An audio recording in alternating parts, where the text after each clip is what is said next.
বন্ধুসকল, আজি আপোনালোকলৈ আপেল আৰু চিৰাৰ এবিধ ধুনীয়া লোভনীয় ব্যঞ্জনৰ ৰেচিপি এটা লৈ আহিলোঁ।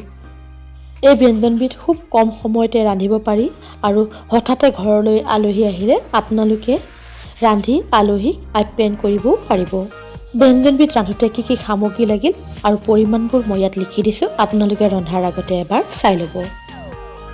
কেৰাহীখন জুইৰ ওপৰত গৰম হ'বলৈ দিব আৰু তাতে সৰু সৰুকৈ কুটি লোৱা আপেলখিনি ঢালি দিব। তাৰপিছত চেনিখিনি আপেলখিনিৰ ওপৰত ঢালি ভালদৰে লৰাই দিব। আপেলখিনি কুটাৰ আগতে গুটি আৰু বাকলিখিনি পেলাই লোৱা হৈছে। জুইৰ উত্তাপ পাই চেনিৰ পৰা পানী ওলাবলৈ ধৰিব আৰু চেনি পানীখিনিতে আপেলখিনি ধুনীয়াকৈ সিজি যাব। আপেলখিনি সিজি চেনি পানীখিনি যেতিয়া অলপমান ডাঠ হৈ পৰিব, তেতিয়াই কেৰাহীখন জুইৰ ওপৰৰ পৰা নমাই থ'ব। কেৰাহীখন জুইৰ ওপৰত গৰম হ'বলৈ দিব আৰু তাতে 3 কাপ গাখীৰ ঢালি দিব। গাখীৰ মই আমুল তাজা লৈছোঁ, আপোনালোকে নিজৰ পচন্দত গৰু গাখীৰো ল'ব পাৰিব।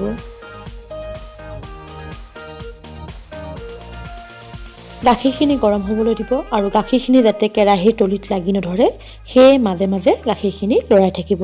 গাখীৰখিনি উতলিবলৈ আৰম্ভ কৰিলে চিৰাখিনি ধুই লগে লগে গাখীৰখিনিৰ ওপৰত ঢালি দিয়ক।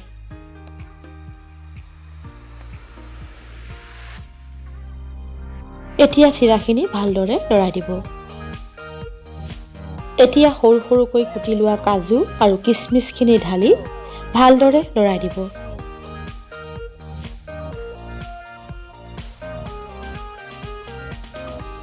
তলত যাতে লাগি নধৰে সেয়ে মাজে মাজে লৰাই থাকিব আৰু চিৰা গাখীৰৰ এই মিশ্ৰণটো ভালদৰে উতলিবলৈ দিব।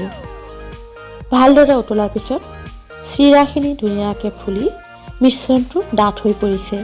এতিয়া বনাই ৰখা আপেল আৰু চেনিৰ মিশ্ৰণটো লাহেকৈ ঢালি দিয়ক।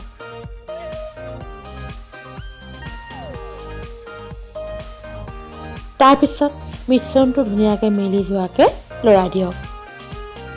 এতিয়া ভালদৰে উতলিবলৈ দিয়ক। আপেল আৰু চেনিৰ ৰসখিনি ঢলাৰ বাবে মই বেলেগকৈ চেনি যোগ কৰা নাই। যদি আপোনালোকে মিঠা কম পায় তেনেহ'লে অলপমান চেনি যোগ কৰিব পাৰিব। এতিয়া ইলাচি গুড়িখিনি দি পায়সখিনি ভালদৰে লৰাই দিয়ক।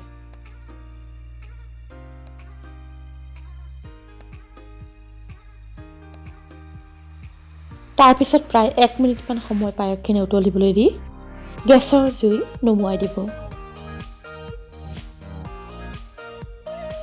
আপেল আৰু চিৰাৰ পায়স প্ৰস্তুত হৈ গৈছে। ঠাণ্ডা হ'লে বাটিত বাকি ওপৰত পেষ্টাৰে সজাই পৰিৱেশন কৰিব।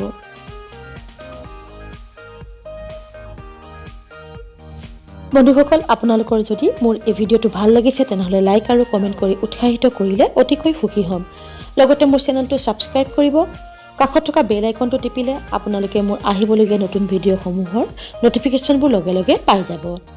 নতুন ভিডিঅ' এটালৈ আকৌ আপোনালোকৰ ওচৰলৈ আহি আছোঁ। আজিলৈ আহোঁ, ধন্যবাদ।